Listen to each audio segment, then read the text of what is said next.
আসসালামু আলাইকুম বন্ধুরা, আজকে আপনাদের সাথে শেয়ার করব জলপাইয়ের আচার রেসিপি। আর এই আচারটি অনেক সহজভাবে তৈরি করা যায়। আজকের আচারটি তেল ছাড়া, রোদে দেওয়ার ঝামেলা ছাড়া তৈরি করে নেব। আচারটি খেতেও হয় অনেক বেশি মজাদার। আমার কাছে মনে হয় এই আচারের উপরে কোনো আচারই হয় না, এত বেশি টেস্টি। আশা করছি সকলের কাছে খুবই ভালো লাগবে। আচারটি তৈরি করার জন্য প্রথমে একটি মশলা তৈরি করে নেব। চুলায় একটি প্যান বসিয়ে দিয়েছি আর চুলার আঁচটা একবারে লোতে রেখে দিয়েছি। এখন দিয়েছি 1/3 কাপ পাঁচফোড়ন। আমি এখানে প্যাকেট যে পাঁচফোড়নগুলো কিনতে পাওয়া যায় ওইগুলোই নিয়েছি। এখন আমি এগুলো হালকা টেলে নেব।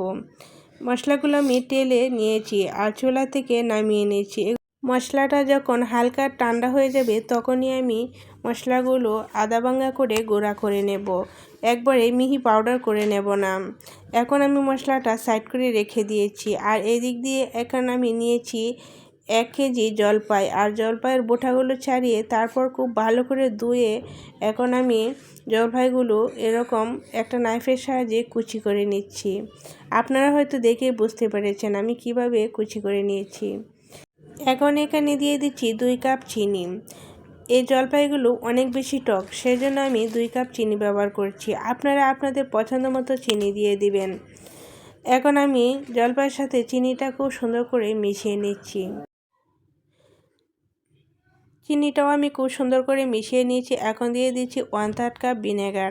আর এই ভিনেগারটা যদি জলপাইয়ের আচারের মধ্যে দেন তাহলে আচারটা যদি 1 বছরও রেখে দেন তাহলেও দেখবেন আপনার আচারটা একবারই নষ্ট হবে না।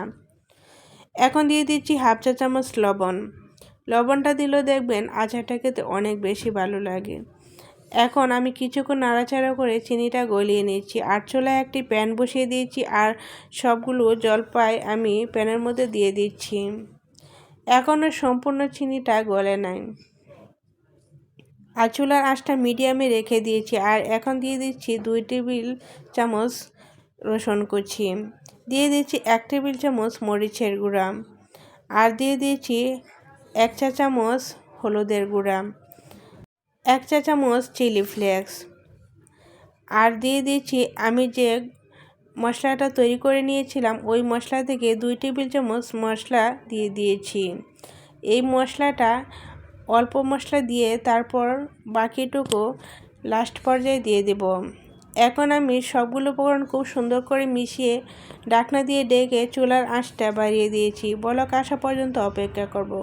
জলপাইটা 80% সিদ্ধ হয়ে গিয়েছে আর পানিটা অনেকটাই শুকিয়ে গিয়েছে। এখন আচারটা আরও বেশি টেস্টি করার জন্য দিয়ে দিচ্ছি 1/2 চা চামচ বিট লবণ। আর দিয়ে দিচ্ছি আমি যে মশলাটা গুঁড়ো করে রেখেছিলাম ওই মশলা থেকে আবারও 2 টেবিল চামচ মশলা দিয়ে খুব সুন্দর করে আচারের সাথে মিশিয়ে নেব। এখন কিন্তু আর বেশি নাড়াচাড়া করা যাবে না, আলতোভাবে নাড়াচাড়া করে চুলা থেকে নামিয়ে নিতে হবে। আর দেখেন আচারটা প্রায় শুকিয়ে আসছে। এই আচারটা কিন্তু আমি একবারে শুকনো শুকনো করব না, হালকা একটু ঝোল রেখে দিব, সেই জন্য আমি চুলা থেকে নামিয়ে নিয়েছি। আপনারা আপনাদের পছন্দ মতো করে নিতে পারেন। এখন আমি সার্ভ করে নিচ্ছি। আর দেখেন আমার আচারটা কত বেশি সুন্দর লাগছে।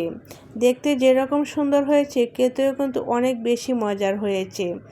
আশা করছি রেসিপিটা সকলের কাছে খুবই ভালো লেগেছে এবং সহজও লেগেছে।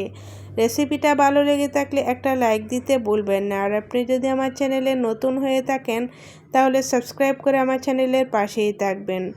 আর এই আচারটা যদি একবার আপনারা খান তাহলে অন্য আচার খেতে ইচ্ছেই করবে না। আজ তাহলে এই পর্যন্তই।